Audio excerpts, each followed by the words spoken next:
నీకు కనపడుతుంది ఒకటి ఉన్మాదం మాత్రమే. దాని వెనక ఒక ఉపద్రవం దాగి ఉంది. మానవాసురుల మధ్య సమరభేరి మ్రోగనుంది. అసురగణం భీతిల్లే శక్తి ఉన్న ఆ మణి దుష్టుల చేతుల్లో పడి ఈ బ్రహ్మాండానికే పెనుముప్పుగా మారేలోగా ఆపడం నీ వల్లే అవుతుంది.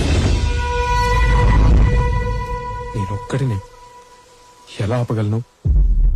ఒక్కడివేనా? అరికాలు విదిలించి మహాసముద్రాన్ని లంఘించినవాడు,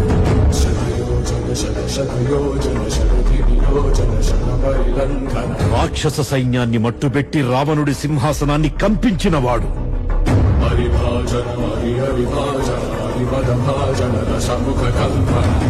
చిన్న నిప్పురవ్వతో లంకా నగరాన్ని అగ్నిలో అలికినవాడు,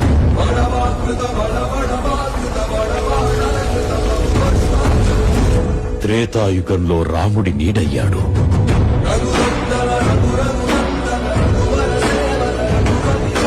ద్వాపర యుగంలో కృష్ణార్జునుల రథకేతనమై గర్జించాడు.